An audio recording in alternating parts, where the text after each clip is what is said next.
الكلام اللي هقوله لك عن النادي الاهلي ده مش هتسمعه في اي حتة تانية، لان الكلام ده جاي من مطبخ رياضي، وبصفتي اعتقد ان انا كنت راجل رياضي قديم شوية. بص بقى يا سيدي، النادي الاهلي بيفكر يجيب بن شرقي. ليه يجيب بن شرقي؟ النادي الاهلي عايز يخلي بن شرقي جناح، وكهربا وصلاح محسن مهاجمين صريحين. ركز معايا، الاهلي عاوز يجيب بن شرقي جناح مع احمد عبد القادر في الشمال، علشان يخلي كهربا وصلاح محسن مهاجمين صريحين. تمام؟ لكن في مشكله، بن شرقي بيغالي قوي في طلباته، طالب طلبات كتيره جدا. كمان كهربا عليه غرامه وموقوف 6 ماتشات. طب كهربا غرامته هتدفع ولا لا؟ محدش عارف. بن شرقي ممكن يتنازل عن طلباته شويه ويقللها ويجي النادي الاهلي ويعمل زي ما انا بقول لحضرتك كده. هيبقى في الناحيه دي حسين الشحات ورضا سليم في الجناح ده، وهنا كهربا، وهنا صلاح وهنا عبد القادر وبن شرقي. يبقى كهربا قدام هو صلاح محسن. ده كلامي انا، ده اللي انا بفكر فيه، والاهلي فعلا كان طالب بن شرقي. فتحليلي انا انه الاهلي عايز يعمل كده، لكن هيقابل مشكله كهربا. كهربا عنده مشكله جامده في دفع الغرامه نادي الزمالك. فايه اللي هيحصل في النادي الاهلي؟ ممكن الكلام ده يحصل، يعني الكلام ده ما زال قائم. لو بن شرقي خفف طلباته شويه، وهيبقى مكسب كبير جدا جدا، وهتشوف نادي اهلي بقى مختلف عن كل اللي فات. تخيل، هتلاقي الاهلي مختلف جدا، وهيبقى ده الفكر الصح. وعندك امام عاشور وديانج بقى في النص، والدنيا الحياه زبادي في الخلاط. اهلا بكم في فيديو جديد. ما تنساش اللايك وكومنت وشير وسبسكرايب وتفعل زر الجرس علشان يوصلك كل الجديد. النادي الاهلي برضو اتقال انه بيفاوض النجم المغربي حمزه هنوري، لاعب الفتح الرباطي المغربي. لكن اتقال برضو ان الكابتن محمود الخطيب سأل ناس كتير في المغرب عن اللاعب حمزه هنوري، ما عجبوش الكلام ولقاه مش حلو. بس انا، ونفس الكلام كولر، بس انا برضو مش مع كده. يعني ايه الكابتن محمود الخطيب وكولر سالوا الناس اللي في المغرب؟ لا طبعا، الخبر ده شايف انه فيك. ليه بقى؟ كابتن محمود الخطيب وكولر واللجنه الفنيه في النادي الاهلي لا يمكن تعمل كده، لا يمكن تاخد بالسؤال. اكيد هم قعدوا وشافوا فيديوهات ودرسوا، ما عجبهمش. قال لك ان اللاعب ده ما بيتحملش ضغوط. معاك، لا لعب منتخب مغرب ولا لعب تحت ضغوط. والفتح المغربي برضو يعني اعتقد ان جماهيره مش كتيره قوي، والساعه الاستاد بتاعته مش كتيره قوي، فما شافش الضغوط بتاع النادي الاهلي بقى ويلعب ويدوس وجماهيره واستاد القاهره يتقفل في النهائيات والكلام ده. فحمزه هنوري ما يستحملش الكلام ده. فده حكايه حمزه هنوري. طيب المهاجم الجديد بقى للنادي الاهلي، انا قلت قبل كده والله يا جماعه معلش ارجعوا لفيديوهاتي، يعني ارجعوا لفيديوهاتي وادعمونا شويه وقوموا القناه شويه. اتكلمنا ان الاهلي بيفاوض 3 لعيبه مصريين في حال انه مش هيلاقي مهاجم اجنبي.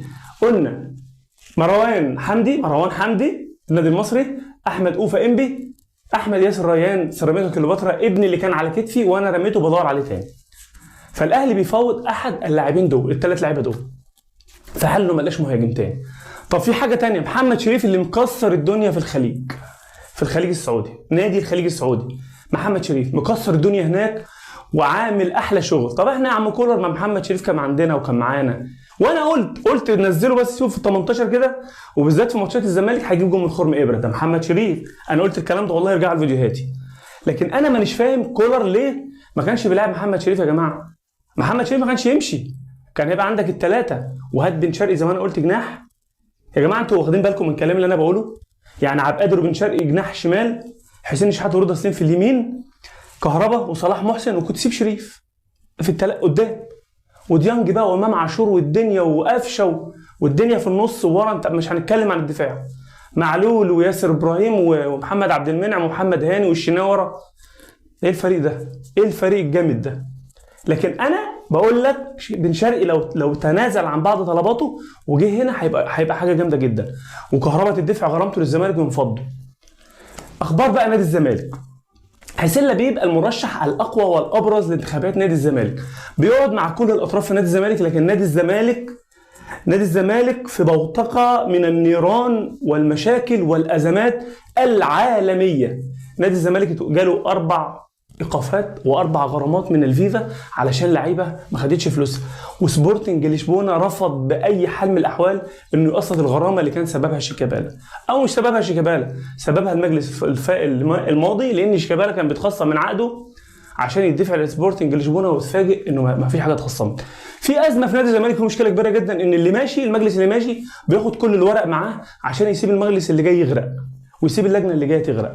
فدي مشكله المشاكل في نادي الزمالك. فنادي الزمالك عمال يعاني، يقوم من هنا يقع هنا، تبص عارف تقوم من نقره تقع في ضحضيره، يعني يشدوه من هنا يروح واقع هنا، يجيبوه كده، عارف يقول لك تلظ كده تجيبها كده، تلظ كده تلظ كده، في سمير وبهير وشهير. فنادي الزمالك يجيبوه كده يلظ كده، يجيبوه كده يلظ كده. فنادي الزمالك كان الله في عون نادي الزمالك، حقيقي كان الله في عون نادي الزمالك. حسين لبيب قاعد مع والد زيزو علشان الغرامه، عشان الفلوس ومستحقاته، والدنيا مش مظبوطه.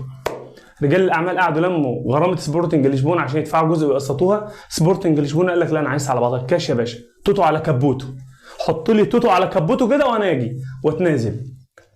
وهيدخل في غرامه بوطيب، هيروح داخل في اتشيمبونج، هيروح داخل في نادي ليون 63 ده ولا 36 بتاع النيجيري اللي كان بيلعب له البنيني سامسون اكينولا.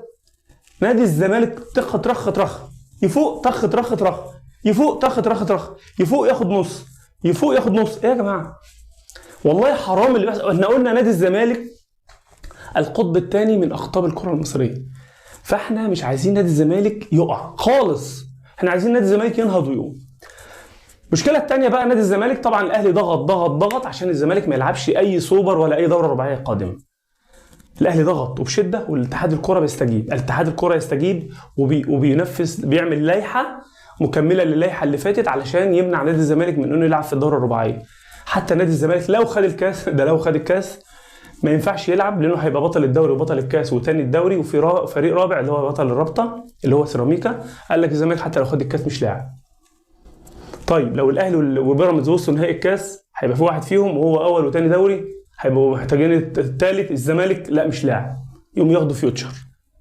فالزمالك عارف انت غير المغضوب عليهم ولا الضالين امين، الزمالك المغضوب عليهم، سواء في الفيفا، سواء في الاتحاد المصري، سواء في الادارات بتاعته، سواء بين جماهيره، والجماهير هي الضحيه في الاخر. نادي الزمالك كان الله في عون جماهيره، والله يعني كان الله في عون الجماهير. الزمالك هياخد تصيده يضرب غطس كده مش هتشوفه غير بعد 3-4 سنين، يعني الزمالك هيضرب غطس مش هنشوفه تاني.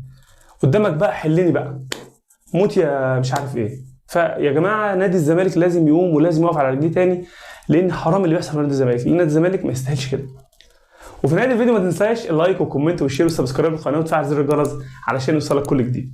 السلام عليكم.